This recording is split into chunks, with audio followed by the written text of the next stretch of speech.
This isn't revenge. It's balance. The divorce papers were supposed to arrive next Tuesday.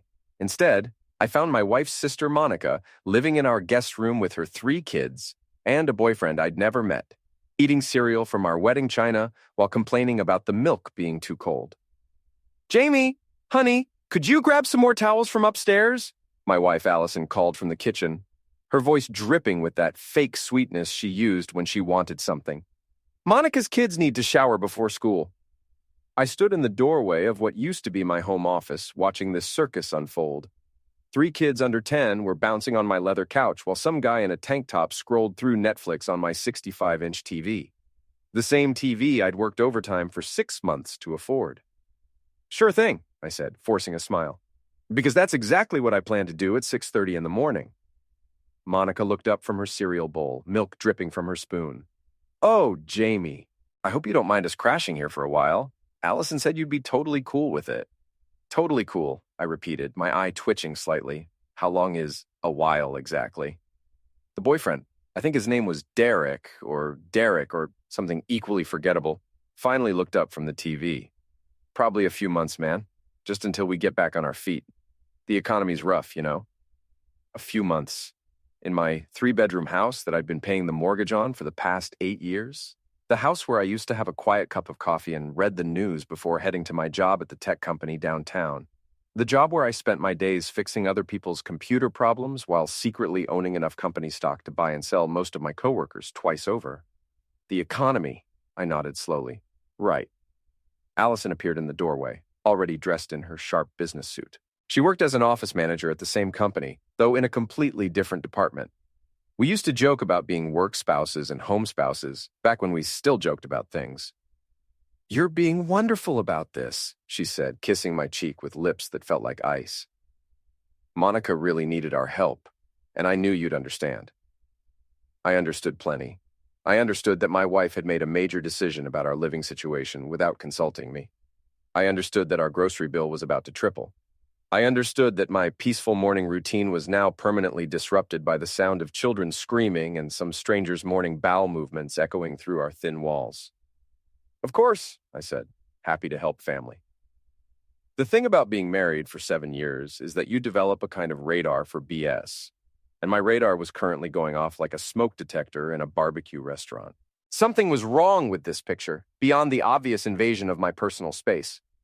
"I've got to run," Allison said, grabbing her purse and keys. "Big presentation today. Jake wants the whole team there early." Jake, her boss, the guy who looked like he stepped out of a men's fitness magazine and drove a Range Rover that cost more than most people's houses. The guy who'd been requiring a lot of late nights and weekend work from Allison lately. "Another presentation," I said. "You've been doing a lot of those recently." "It's called having ambition, Jamie. You should try it sometime." The words hit like a slap. Monica's spoon clinked against her bowl, and even the kids stopped bouncing for a second. The boyfriend, definitely Derek, suddenly found something fascinating on his phone screen. "Right," I said quietly. "Ambition." After Allison left, I grabbed my work bag and headed for the door. Monica called after me. "Jamie, what time do you usually get home? I'm thinking of making dinner for everyone." "Around 6, I said without turning around. "But don't worry about cooking. I'll probably grab something on the way home." What I didn't say was that I'd probably be grabbing a lot of things on the way home from now on, like answers, like evidence, like a plan. Because here's the thing about being underestimated. It gives you a lot of room to maneuver. I drove to work through the familiar streets of our Massachusetts suburb, past the perfectly manicured lawns and the coffee shops full of people checking their phones. Everything looked normal, peaceful, exactly like the kind of neighborhood where nothing dramatic ever happened. But I'd grown up reading Stephen King. I knew that the most normal-looking places were usually where the most interesting stories began.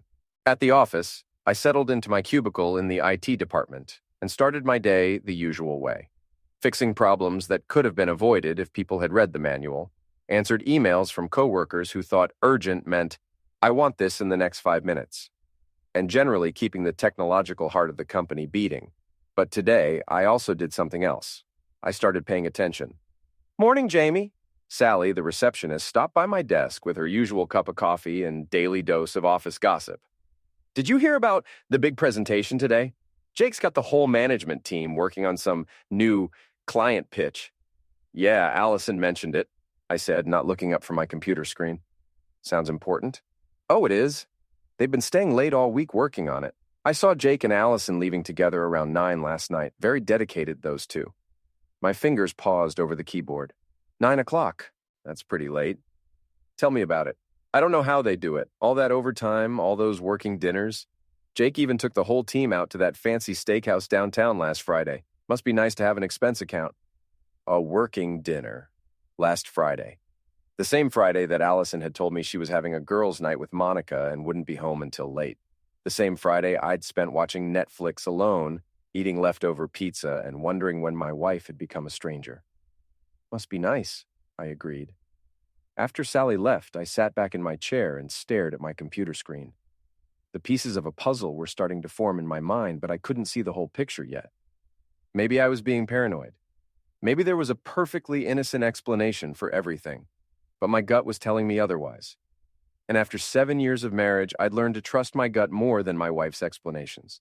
I spent the rest of the morning doing my regular work, but part of my brain was running background processes like a computer, analyzing data, looking for patterns, building a case.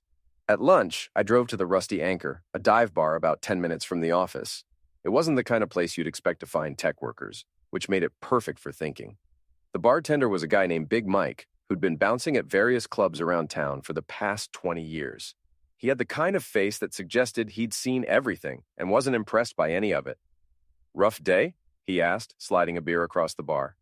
Getting rougher, I said. Mike, you ever been married? Twice. Both times ended badly. You having wife trouble?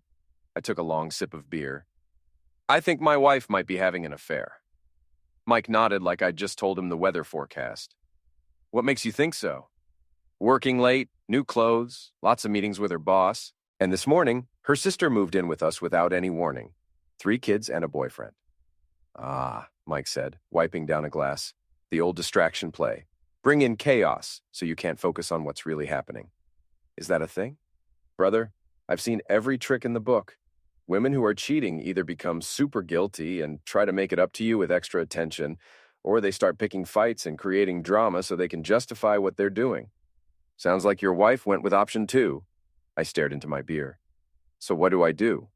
First, you get proof. Not suspicions, not gut feelings. Real evidence. Then you decide what you want to do about it. And if I find proof, Mike's smile was not particularly pleasant. Then you get creative. I spent the next week in observation mode, watching my wife like she was a suspect in a case I was building. Which, I suppose she was. Monday night, she came home at 8:30 with takeout Chinese food and an elaborate story about how the presentation had gone so well that Jake was already talking about expanding the project. She seemed unusually chatty, almost manic, talking non-stop about work while Monica's kids ran around the house screaming and Derek hogged the TV remote. You should have seen Jake's face when the client said yes, Allison said, unpacking containers of lo mein and sweet and sour pork. He was so excited he actually hugged me right there in the conference room. He hugged you, I repeated. Just a quick congratulations hug. Professional, you know? But still, it felt good to be appreciated. I nodded and made appropriate sounds while she talked. But I was thinking about the fact that she'd brought home enough Chinese food for 6 people. Like she was trying to feed everyone so well that nobody would ask uncomfortable questions. Tuesday, she worked late again. This time she texted me around 7 to say she'd grab dinner with the team and would be home by 10. She walked in at 10:47, smelling like wine and expensive cologne that definitely wasn't mine. How was dinner? I asked from the couch where I'd been reading a book and listening to Monica's boyfriend explain to her kids why they couldn't have ice cream for breakfast. Oh, you know, boring work stuff. Jake wanted to celebrate the successful presentation, so we went to that new Italian place downtown. Nothing exciting. But she was practically glowing. Her cheeks were flushed, her eyes were bright, and she had that slightly breathless quality of someone who'd been doing something more interesting than discussing quarterly reports over pasta. Wednesday, I decided to do a little field research. I left work at 5:30 and drove to the parking garage of our office building. Jake's Range Rover was still there, along with Allison's Honda Civic. I parked across the street and waited. At 6:15, they came out of the building together, not walking side by side like colleagues, but close enough that their shoulders kept bumping. Jake was carrying Allison's laptop bag along with his own briefcase. Allison was laughing at something he'd said, her head tilted back in a way that I recognized from our early dating days. They stopped beside Jake's car and talked for another 10 minutes. From where I was sitting, I couldn't hear what they were saying, but I could see their body language. Jake kept touching Allison's arm while he talked. Allison kept playing with her hair and leaning in closer than necessary. Finally, Jake opened the passenger door of his Range Rover, and Allison got in. I followed them at a distance, feeling like a private investigator in a bad movie. They drove to Chez Laurent, the most expensive French restaurant in town, the kind of place where appetizers cost $40 and you needed a reservation 3 weeks in advance. I parked across the street and watched them through the restaurant's large windows. They were seated at a corner table, intimate and private. Jake ordered wine. Allison laughed at his jokes. At one point, he reached across the table and took her hand. I sat in my car for 2 hours watching my wife have what was clearly a romantic dinner with her boss. When they finally left the restaurant, Jake walked Allison to her car and kissed her cheek, a long, lingering kiss that was definitely not professional. I drove home in a strange state of calm. I'd been right. My suspicions were confirmed. The question now was what to do about it. I found Monica in my kitchen, making what appeared to be a casserole out of ingredients I didn't remember buying. "Oh, good, you're home," she said brightly. "I made tuna noodle casserole for everyone. Allison called and said she'd be working late again, so I thought I'd cook." "That's thoughtful of you," I said. "Monica, can I ask you something?" "Sure. How long have you been planning to stay here?" Her smile flickered slightly. "Well, like Derek said, just until we get back on our feet. Why? I'm just trying to plan ahead, budget-wise, you know? Groceries for 7 people instead of 2, higher utility bills, that kind of thing." "Oh, don't worry about that," Monica said quickly. "Allison said you guys were doing really well financially. She mentioned that you have some kind of investment or something that pays really well." My stock options. Allison had told Monica about my stock options, the ones that were supposed to be our secret nest egg, our insurance policy, our retirement fund. "Did she?" I said. "She said you were being modest about it, but that you could afford to help family out for a while. She's so proud of how successful you are, even if you don't like to brag about it." I excused myself and went upstairs to our bedroom. Allison's laptop was sitting on her dresser, closed but not password protected. I opened it and started browsing through her email. Most of it was routine work stuff, but buried in her sent folder, I found a message to Monica from 3 weeks ago. "Jamie won't mind if you stay with us for a while. He's actually doing really well financially.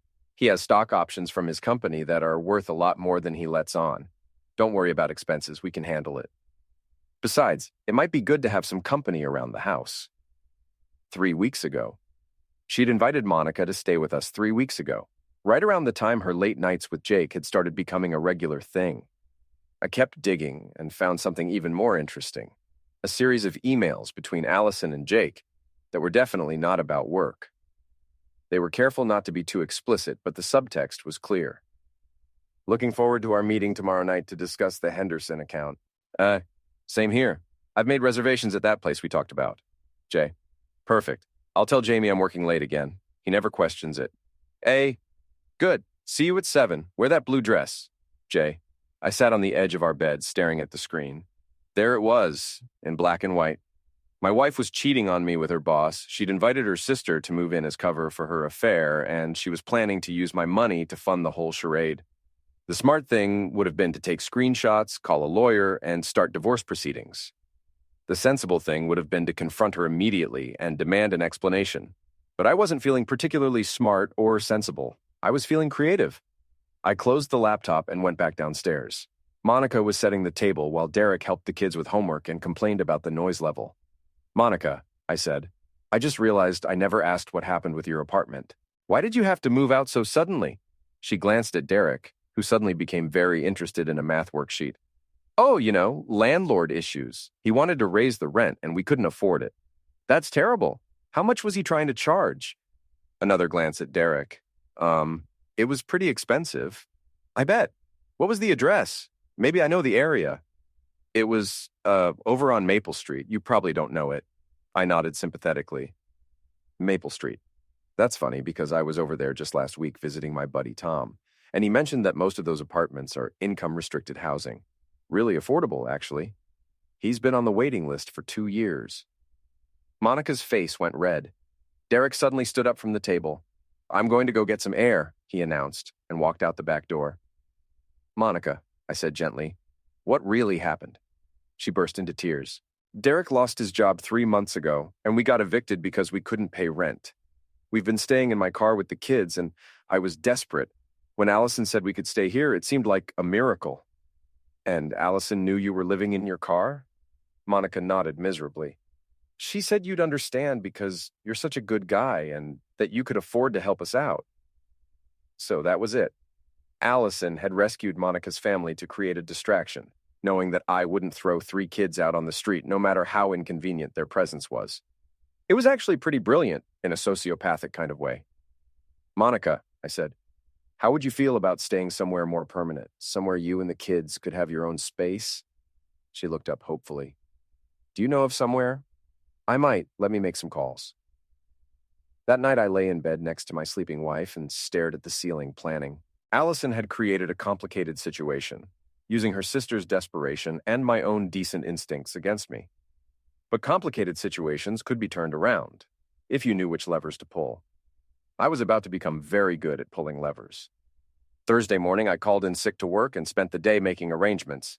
First, I called my buddy Tom, who worked in property management. Tom, remember you mentioned that apartment complex on Maple Street has some openings? Yeah, a couple of 2 bedrooms just opened up. Income restricted, but if someone qualifies, the rent's only $400 a month. Why? I've got a family situation. My wife's sister and her 3 kids need a place. Single mom, boyfriend's unemployed. They'd probably qualify. Sure, I can get them an application. They could probably move in next week if their paperwork checks out. Next, I called my lawyer, Dave Morrison, who'd handled the purchase of our house and my stock option agreements. Dave, hypothetical question. If someone wanted to divorce their spouse and that spouse had been having an affair, how would that affect the division of assets? In Massachusetts, well, we're a no-fault state, so technically the affair wouldn't matter for property division. But if you could prove that the cheating spouse was spending marital assets on the affair or hiding assets, that could be relevant. Why? You having problems with Allison? Maybe. What if the cheating spouse had been using marital funds to support family members without the other spouse's consent? That could be considered dissipation of marital assets. You'd want documentation, bank records, receipts, that kind of thing. And what about stock options that were earned before the marriage? Those would typically be considered separate property, especially if they were from employment that predated the marriage. Jamie, are you okay? You sound like you're planning something. Just thinking ahead, I said. Thanks, Dave. My final call was to Big Mike at the Rusty Anchor. Mike, you still know people in the repo business? Maybe. What do you need? Information. If someone wanted to make life difficult for a guy who drives an expensive car, hypothetically speaking, what would be the most effective approach? Hypothetically, I'd say the most effective approach would be to let the guy make his own life difficult. Rich guys who are cheating usually make stupid decisions. You just have to be patient and let them hang themselves. And if patience wasn't an option, Mike laughed, then I'd say you need to think bigger than just the car. You need to think about reputation. Rich guys care more about their reputation than their toys. That afternoon, I drove to Monica's kids' school and waited in the pickup line. When she arrived to collect them, I rolled down my window. Monica! I found you guys a place. Her face lit up. Really? 2-bedroom apartment, $400 a month. It's income-restricted housing, so you'll need to fill out some paperwork, but my friend Tom says you'll qualify easily. You could move in as early as next week. Jamie, that's amazing, but $400 a month? We can't afford that right now, with Derek not working. Don't worry about it. I'll cover the first 6 months' rent and the security deposit. Consider it a family loan. You can pay me back when Derek finds work. Monica started crying again, but this time from relief. I can't believe you're doing this for us. Allison was right. You really are the best. Just promise me something, I said. Don't tell Allison about this yet. I want to surprise her. Of course! She's going to be so proud of you. That evening, Allison came home at her usual late hour, looking slightly disheveled and smelling like wine again. Monica had made another elaborate dinner, and the whole family was gathered around our dining room table like some kind of Norman Rockwell painting, if Norman Rockwell had painted scenes of domestic deception. How was work? I asked as Allison sat down. Exhausting. Jake's got us working on 3 different projects now. The client was so impressed with our presentation that they want to expand the scope of work. That's great news. More work means more overtime pay, right? Allison paused with her fork halfway to her mouth. Well, I'm salaried, so not exactly, but it's good for my career. Of course. And Jake appreciates all the extra effort you're putting in. He's been very supportive. He knows how hard I'm working, and he makes sure to acknowledge it. I bet he does, I thought. Speaking of work, I said, I've been thinking about my stock options lately. With the company doing so well, they're worth quite a bit more than they were when I first got them. Monica looked up from her plate. Stock options? Jamie's being modest, Allison said quickly. He got some stock in the company as part of his employment package. It's not a big deal. Actually, it kind of is, I said. I checked the current value today. They're worth about $400,000. Derek choked on his meatloaf. Monica's eyes went wide. Allison's face went pale. 400,000? Monica gasped. Jamie, you're rich. Not rich exactly. The options don't vest for another 2 years, so I can't cash them out yet. But on paper, yeah, it's a nice nest egg. I watched Allison's face carefully. She was doing mental calculations, probably figuring out how much money she'd have access to in a divorce settlement, not realizing that the options were mine alone, since I'd earned them before we got married. That's wonderful, honey, she said, but her voice sounded strained. I had no idea they were worth so much. The tech sector's been booming. My buddy in HR says some of the guys who've been there longer than me are looking at retirement money. After dinner, I helped Monica with the dishes while Allison disappeared upstairs to answer some work emails. Monica, I said quietly, I meant what I said about the apartment. You and the kids deserve your own space. I still can't believe you're doing this for us. Allison's so lucky to have you. I'm lucky to have family who needs help, I said. That's what family's for. But as I said it, I was thinking about how unlucky Allison was about to become. Later that night, after everyone had gone to bed, I sat in my home office and started phase 2 of my plan. I created a fake email account and sent an anonymous message to Jake's wife, Renee. I think you should know that your husband has been having dinner with a female co-worker several times a week. They seem very close. I thought you'd want to know. A concerned friend. I included the name of the restaurant where I'd seen them, along with the dates and times I'd observed them together. Then I sent a similar email to HR at our company, reporting a potential inappropriate relationship between a supervisor and his subordinate. Finally, I sent an email to myself from the fake account so that if anyone ever traced the messages, it would look like I was a victim of the same anonymous tipster, not the source. By the time I went to bed, I felt like a chess player who'd just moved his pieces into position for checkmate. Allison was still awake, staring at her phone in the dark. Everything okay? I asked. Just work stuff, she said. Jake's been getting some strange emails. Someone's been sending anonymous messages to various people at the company. It's probably just a disgruntled employee or something. That's weird. What kind of messages? Oh, just nonsense. Probably someone who got fired and wants to cause trouble. I made sympathetic noises and rolled over, hiding my smile in the darkness. The trap was set. Now I just had to wait for everyone to walk into it. Friday afternoon, I got a text from Allison. Working late again tonight, don't wait up. But this time, instead of going home, I drove back to the Rusty Anchor to meet Big Mike. I'd called him earlier and asked if he wanted to help me with a little project. So, what's the plan? Mike asked, sliding a beer across the bar. My wife and her boss are having dinner at Chez Laurent again tonight.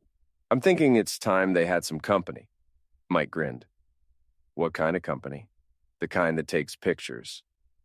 Mike knew a guy who worked as a freelance photographer for the local newspaper. For $200, he was willing to spend his Friday evening taking candid photos of diners at an upscale restaurant. Just make sure you get clear shots of their faces, I told him, and try to catch them holding hands or anything that looks romantic. At 8 o'clock, I got a text message with 6 high-resolution photos attached. Jake and Allison holding hands across the table. Jake feeding Allison a bite of dessert. Allison laughing with her hand on Jake's arm. The final photo showed them kissing in the restaurant's parking lot. Perfect, I texted back. Send me your PayPal. Saturday morning, I printed out the photos and put them in an envelope. Then I drove to Jake's house, a massive colonial in the most expensive neighborhood in town. His wife Renee was outside, watering her garden. Mrs. Feldman? I said, getting out of my car. I'm Jamie Kearney. My wife Allison works for your husband. Oh, yes, she said, smiling politely. Jake's mentioned Allison. She's been very dedicated to the new project. That's actually what I wanted to talk to you about, I said, holding up the envelope. I think there are some things you should know. Her smile faded as she looked at the photos. By the third one, she was crying. By the sixth, she was furious. How long has this been going on? She asked. A few weeks, as far as I know, maybe longer. That bastard, she whispered, then louder. That lying, cheating bastard. I'm sorry, I said. I know this is hard to hear. Hard to hear? Do you know what he told me last night? He said he was working late on a big project and wouldn't be home until after midnight. He said Allison was such a dedicated employee, staying late to help him with presentations.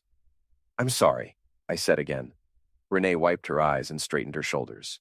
Don't be sorry, be ready. Because when I'm done with him, your wife is going to need a new job. I drove home feeling like I'd just lit a very large fuse. Monica was in the kitchen making breakfast for everyone, humming happily. Good news, I told her. I heard back from my friend Tom. The apartment is yours if you want it. You can move in tomorrow. Tomorrow? That's so fast. I figured you'd want your own space as soon as possible. The kids will probably be more comfortable having their own rooms. Derek looked up from his cereal. What about the deposit and first month's rent? Already taken care of, I said. Consider it a housewarming gift. Monica hugged me so hard I thought she might crack a rib. Jamie, you're an angel. I can't wait to tell Allison. Actually, let's keep it a surprise until you're all moved in. I want to see the look on her face. When Allison came downstairs an hour later, she looked tired and stressed. She poured herself a large cup of coffee and sat down at the table without saying good morning to anyone. Rough night? I asked. Jake's wife showed up at the restaurant last night and made a huge scene, she said. Apparently, someone's been sending her anonymous emails about Jake having an affair. She accused him of cheating right there in front of everyone. That's terrible, I said, keeping my voice neutral. What did Jake do? He denied everything, of course. But Renee was hysterical. She threw her drink at him and stormed out. The whole restaurant was staring. Monica looked confused. But why would she think Jake was having an affair? Because someone's been spreading lies, Allison said sharply. Probably the same person who's been sending those emails to HR. What emails to HR? I asked. Allison realized she'd said too much. Nothing, just some troublemaker trying to cause problems at work. That's awful, Monica said. Poor Jake, and poor you, having to deal with all this drama. It's fine, Allison said, but she looked anything but fine. I'm sure it'll all blow over. But it didn't blow over. Sunday morning, Jake called Allison in a panic. I could hear him shouting through the phone from across the room. What do you mean she filed for divorce? Allison said. Jake, calm down. Maybe she's just upset and she'll change her mind. More shouting from the phone. She froze your accounts? All of them? Even more shouting. Okay. Let's meet somewhere and figure this out. Where? No, not the office. Someone might see us. How about that coffee shop on Main Street? After she hung up, Allison grabbed her purse and keys. I have to go help Jake with some damage control, she announced. This whole situation is getting out of hand. On a Sunday? I asked. It's a crisis, Jamie. His wife is being completely unreasonable. After she left, I turned to Monica. Ready to see your new apartment? We spent the afternoon moving Monica's family out of my house and into their new place. It was a nice 2-bedroom unit with a small kitchen and a living room where the kids could play without bothering anyone. Monica cried when she saw it. I can't believe this is ours, she said. The kids can go to school from here, and Derek can look for work without worrying about where we're sleeping. Everyone deserves a stable home, I said, especially kids. By the time we finished moving, it was evening. I drove home to find Allison pacing around our suddenly quiet house, talking on her phone. No, Jake, you can't stay here, she was saying. Jamie doesn't know about us, and I want to keep it that way until we figure out our next move. I stood in the doorway listening. I know you're upset, but think about this logically. If we're careful, we can weather this storm. Renee will calm down eventually, and the HR thing will blow over if we just keep our heads down. More silence. Of course I love you, but we have to be smart about this. I'll figure out a way for us to be together, but it's going to take time. She turned around and saw me standing there. Her face went white. I have to go, she said into the phone, and hung up. Who was that? I asked. Just Monica, she said quickly. She was thanking me for letting them stay here. That's funny, I said. Because Monica's been busy all day moving into her new apartment. Allison's mouth opened and closed like a fish. New apartment? I found her a place, income-restricted housing, very affordable. She and the kids moved in this afternoon. I thought you'd be happy that they found somewhere permanent. You moved them out without telling me? I wanted it to be a surprise. Monica was so grateful. She kept saying how lucky you are to have such a thoughtful husband. Allison sat down heavily on the couch. Jamie, we need to talk. Do we? I asked, because I was just thinking the same thing. And that's when I knew the real confrontation was about to begin. Jamie, Allison said, I think we need to discuss our marriage. I sat down across from her, noting how she'd positioned herself near the door, like she was planning an escape route. I'm listening. We've been growing apart lately. You must have noticed. We want different things. We have different goals. I've been thinking that maybe we'd both be happier if we took a break. A break, I repeated. Maybe a trial separation, just to see how we feel about things. I could stay with Monica for a while, give us both some space to think. Monica, who just moved into a 2-bedroom apartment with 3 kids and a boyfriend? Allison's face flushed. I'm sure we could work something out. Or, I said, you could stay with Jake. Since his wife just filed for divorce, I'm sure he's got plenty of room. The color drained from her face. I don't know what you're talking about. Really? Because I could have sworn I just heard you on the phone with him, talking about how much you love him and how you're going to figure out a way to be together. She stood up quickly. You were eavesdropping on a private conversation. In my own living room, hard to avoid. I pulled out my phone and showed her the photos from Friday night. Nice pictures, by the way. You two look very happy together. Allison stared at the photos, her mouth hanging open. Where did you get these? Does it matter? The point is, I know about the affair. I know about the late nights, the romantic dinners, the whole thing. What I don't understand is why you didn't just ask for a divorce instead of creating this elaborate charade with your sister. It's not what you think, she said weakly. It's exactly what I think.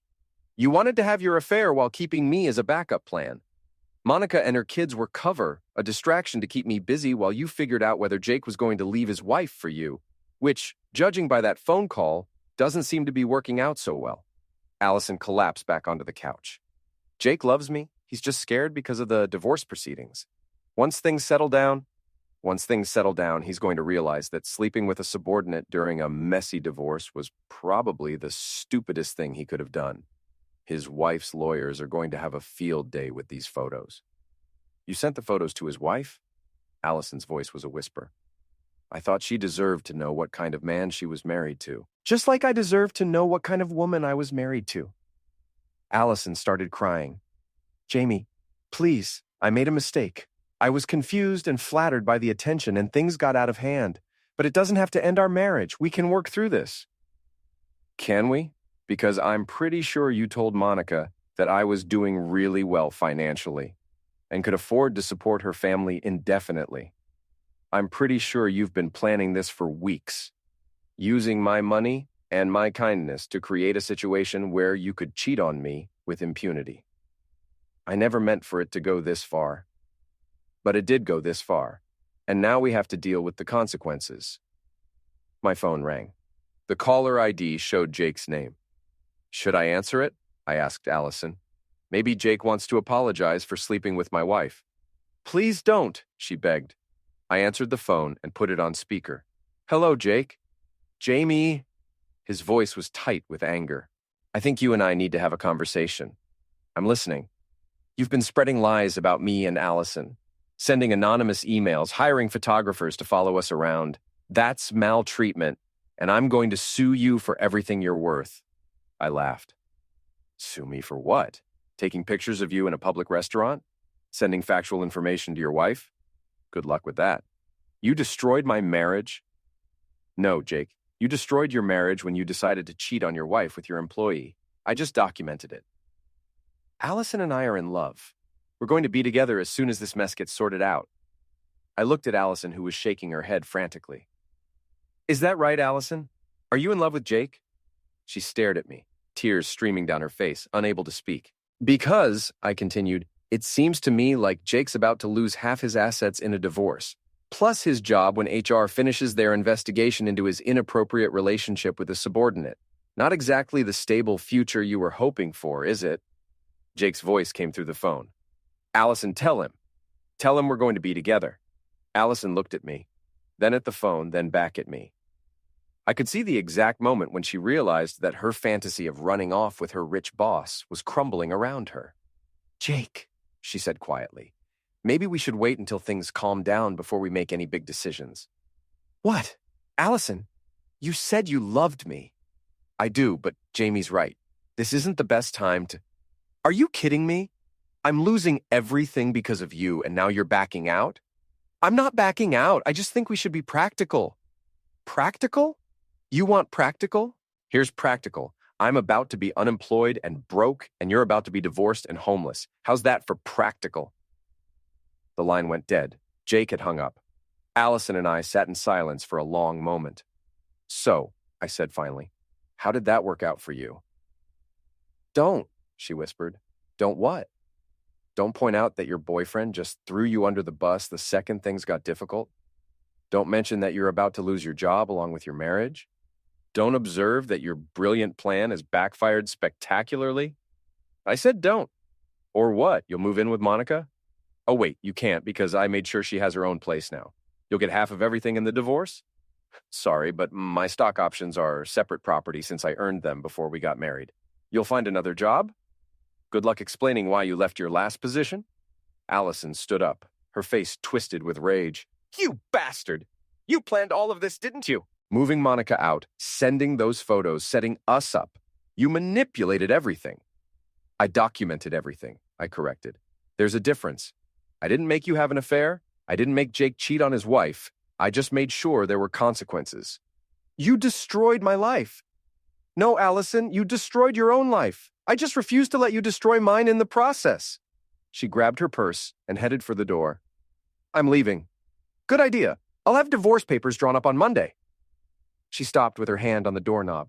Jamie, please, can't we at least try to work this out? I know I made mistakes, but we've been together for 7 years. That has to count for something. It does count for something, I said. It counts as 7 years I'll never get back. After she left, I sat in my quiet house and opened a beer. My phone buzzed with a text from Big Mike. How did it go? Better than expected, I texted back. Want to celebrate? First round's on me. I looked around at my empty house, at the dining room table where Monica's kids had eaten breakfast that morning, at the couch where Derek had hogged the remote control, at the kitchen where my wife had planned her affair while making small talk about her day. Actually, I texted back, I think I'll just stay home tonight. I'm enjoying the peace and quiet. But even as I typed it, I knew this wasn't the end of the story. It was just the end of the beginning. Monday morning brought a series of phone calls that confirmed what I'd already suspected. Jake's world was falling apart even faster than Allison's. The first call came from Sally at the office. Jamie, you're not going to believe what happened over the weekend. Jake's been suspended pending an investigation, and Allison didn't show up for work today. The whole management team is in crisis mode. Suspended for what? I asked, though I already knew the answer. HR got some anonymous tips about inappropriate conduct. Plus, his wife hired a private investigator who apparently has photos of Jake and Allison together. The company's lawyers are freaking out about potential liability. That's terrible, I said, not meaning it at all. The best part is, Jake's wife froze all their joint accounts, so he can't even afford a decent lawyer. He showed up this morning in the same clothes he wore Friday, looking like he slept in his car. After I hung up, I called Dave Morrison, my lawyer. Dave, I need to file for divorce. Adultery, irreconcilable differences, the works. I'm sorry to hear that, Jamie. Do you have evidence of the adultery?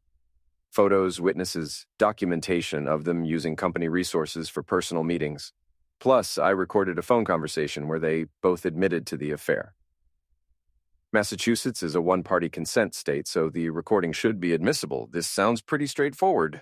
When do you want to file? Today, if possible. And Dave, I want to make sure she doesn't get a penny of my stock options. Those should be protected as premarital assets, but I'll make sure the paperwork is ironclad. My second call was to Tom, my property manager friend. Tom, how are Monica and the kids settling in? Great. She already filled out an application for a job at the grocery store down the street. Seems like a nice family. You did a good thing there, Jamie. I'm glad it worked out. Listen, I need another favor. Do you know anyone who's hiring? Monica's boyfriend, Derek, needs work. Actually, yeah, the maintenance crew at our main office complex is shorthanded. It's not glamorous, but it pays decent and has benefits. Derek seems like a strong guy. Perfect. Can you put in a word for him? Consider it done. By Wednesday, the dominoes were falling exactly as I'd planned. Jake had been terminated for violating the company's ethics policy. Allison had been fired for her role in the affair and for falsifying expense reports. Apparently, all those working dinners had been charged to the company credit card. I was sitting in the Rusty Anchor, updating Big Mike on the situation, when Allison walked in. She looked terrible. Her hair was unwashed, her clothes were wrinkled, and she had dark circles under her eyes. She spotted me at the bar and walked over. "Jamie," she said, "we need to talk." "I don't think we do," I replied, not looking up from my beer. "Please, just 5 minutes." Big Mike looked at me questioningly. I nodded, and he moved down the bar to give us privacy. "I'm homeless," Allison said without preamble.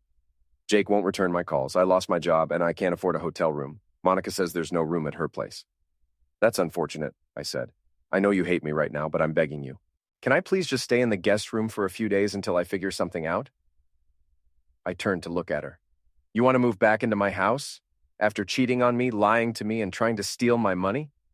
"I never tried to steal your money." "No? Then why did you tell Monica I could afford to support her family indefinitely? Why did you invite her to move in without asking me? Why did you use my credit card for your dates with Jake?" Her face crumpled. "I made mistakes. I know that. But I'm desperate, Jamie. I don't have anywhere else to go." "What about your parents? They said I made my bed and now I have to lie in it. Smart people, your parents." "Jamie, please. I'm not asking you to take me back. I'm just asking for a place to sleep until I can get back on my feet." I finished my beer and stood up. "Allison, 7 years ago, I promised to love you for better or worse, in sickness and in health, for richer or poorer. You remember those vows?" She nodded hopefully. "Well, you broke them. So now you get to find out what poorer looks like on your own." I left her sitting at the bar and drove home to my quiet house. Thursday morning, I got a call from Dave Morrison. "Jamie, Allison's lawyer called. She wants to negotiate a settlement." "What kind of settlement? Alimony, division of household goods, that sort of thing?" "She's claiming she gave up career opportunities to support your marriage and deserves compensation," I laughed. "She gave up career opportunities? She got fired for sleeping with her boss and stealing from the company." That's what I told her lawyer. He didn't have much of a response. "What are you recommending?" "Honestly, nothing. She has no claim to your premarital assets. She was employed throughout the marriage, and she's the one who committed adultery. I think we can get a clean break with no alimony. Do it!" Friday afternoon, I was cleaning out the garage when Monica showed up with her kids. "Uncle Jamie!" the youngest one shouted, running up to hug my legs. "Mommy says you found Daddy Derek a job." "I just made a phone call," I said, ruffling his hair. "Your dad got the job because he's a hard worker." Monica looked embarrassed. "Jamie, I need to apologize. I had no idea what Allison was doing. If I'd known she was cheating on you, I never would have moved in here." "You don't have anything to apologize for," I said. "You needed help, and I was able to provide it. That's what family does. But I feel like I was part of her plan to deceive you." "Monica, you were a victim in this too. Allison used your desperation to create cover for her affair. She manipulated both of us." "She came by the apartment yesterday," Monica said quietly. "She wanted to stay with us." "What did you tell her?" "I told her that you'd already done more for my family than she ever had, and that I wasn't going to repay your kindness by harboring the woman who cheated on you." I smiled. "You're a good person, Monica." "So are you. Allison was an idiot to throw away what she had with you." That evening, I was grilling a steak on my back patio when my phone rang. It was an unknown number. "Hello?" "Jamie, it's Jake." I almost hung up, but curiosity got the better of me. "What do you want, Jake?" "I want to make a deal." "What kind of deal?" "I'll give you $50,000 if you tell everyone that those photos were fake, that you hired actors or used Photoshop or something." I laughed. $50,000? That's interesting. Where are you planning to get $50,000? I heard your wife cleaned out your accounts. I can get the money. I just need you to discredit the evidence. Let me get this straight.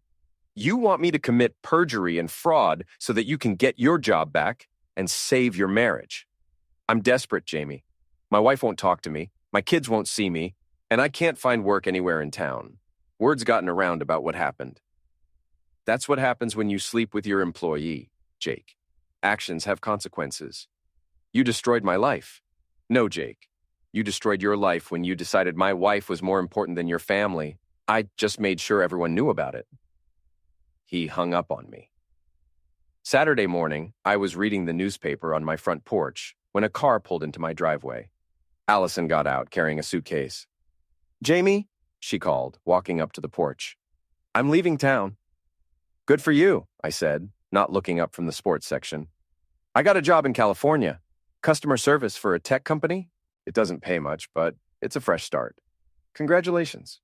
She set her suitcase down and sat on the porch steps. "I want you to know that I'm sorry. Not just because I got caught, but because I hurt you. You didn't deserve what I did." I folded the newspaper and looked at her. "You're right. I didn't. I convinced myself that you didn't love me anymore, that we were just going through the motions. I told myself that the affair was justified because our marriage was already over. Was it over?" She was quiet for a long moment. "No, I think I was just bored and flattered by the attention. Jake made me feel special, important, but he was just using me, wasn't he?" "What do you think?" "I think he wanted someone young and available who wouldn't make demands on him. When things got complicated, he dropped me like a hot potato. And now? Now I'm 32 years old, unemployed, divorced, and starting over in a city where I don't know anyone." She wiped her eyes. "I guess I got what I deserved." "Allison," I said, "I want you to understand something. I didn't destroy your life out of spite or revenge. I did it because you were destroying mine, and I couldn't let that happen." "I know. If you'd come to me 6 months ago and said you were unhappy, that you wanted a divorce, we could have worked something out. We could have ended this like adults. But instead, I chose to lie and cheat and manipulate." "Yes." She stood up and picked up her suitcase. "For what it's worth, you're a good man, Jamie. Better than I deserved. Take care of yourself, Allison." I watched her drive away, and for the first time in months, I felt completely at peace. Sunday morning, I drove to Monica's apartment to take the kids to the park. Derek answered the door, wearing work clothes. "Hey, Jamie, I was just heading out to my job. Thanks again for the connection. How's it working out?" "Great. The pay's good, the hours are regular, and my supervisor says there's room for advancement. For the first time in months, I feel like I can provide for my family." At the park, I pushed the kids on the swings, while Monica sat on a bench nearby. "You seem different," she said. "Happier." "I feel different. Lighter, I guess." "Any regrets?" I thought about it. "About the divorce? No. About the way I handled it? Maybe. I could have been more direct, less manipulative. You protected yourself and your assets from someone who was trying to take advantage of you. There's nothing wrong with that, I suppose. Besides," Monica continued, "look at how it turned out. Allison's getting a fresh start in California. Jake's learning that actions have consequences, and you're free to find someone who actually deserves you." That afternoon, I stopped by the Rusty Anchor for a beer. Big Mike was behind the bar, polishing glasses. "How's the newly single life treating you?" he asked. "Pretty good, actually. House is quiet, bills are lower, and I don't have to pretend to care about office gossip anymore." "Any word from the ex?" "She left for California this morning. Fresh start, new job, all that." "And Jake?" "Still unemployed and living in his car, last I heard. His wife's divorce attorney is apparently very thorough." Mike laughed. "Sounds like justice to me." "Mike," I said, "can I ask you something? Do you think I went too far?" "How do you mean?" "The photos, the anonymous emails, orchestrating the whole thing. Maybe I should have just confronted them directly." Mike leaned on the bar. "Jamie, your wife was cheating on you, lying to you, and planning to take you for everything you were worth. Her boyfriend was misusing his position of power and violating company policy. You didn't make them do those things. You just made sure they faced the consequences. But I manipulated the situation. You gathered evidence and made sure the right people saw it. That's not manipulation, that's justice." I finished my beer and headed home.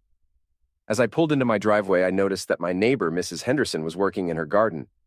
"Jamie," she called out, "I heard about you and Allison. I'm so sorry." "Thank you, Mrs. Henderson. It's for the best, really." "That's a very mature attitude, and I have to say, it's nice to see Monica's children doing so well. You did a wonderful thing, helping them get their own place. They're good kids. They deserved a stable home. Still, not many men would have been so generous, especially under the circumstances. As I walked up to my front door, I realized that Mrs. Henderson was right. Despite everything that had happened, I'd managed to help a family in need while protecting myself from someone who was trying to take advantage of me. Inside my quiet house, I made myself dinner and settled down to watch a movie. For the first time in months, I didn't have to worry about what lies I might hear, what drama might unfold, or what manipulations might be attempted. I was free, and it felt better than revenge. 3 months later, I was promoted to senior IT manager at my company. The stock options I'd earned were now worth even more, and I'd started dating a woman named Sarah who worked in accounting. She was honest, straightforward, and had no interest in playing games. One evening, Sarah and I were having dinner when she asked, "Do you ever regret how things ended with your ex-wife?" "No," I said without hesitation. She made her choices, and I made mine. I just made sure that her choices had consequences. That's very philosophical of you. I learned something important from the whole experience. You can't control what other people do, but you can control how you respond to it. And sometimes the best response is to simply make sure the truth comes to light. Sarah smiled. I like that. No drama, no games, just consequences for actions. Exactly. As we walked out of the restaurant that night, I thought about how different my life had become. A year ago, I'd been married to a woman who was lying to me, surrounded by people who were using me, living in a house full of chaos and deception. Now I was single, honest, surrounded by people who genuinely cared about me, and living in peace. Sometimes the best revenge isn't revenge at all. Sometimes it's just refusing to let other people's bad choices become your problem. And sometimes when you stop trying to save people who don't want to be saved, you end up saving yourself instead.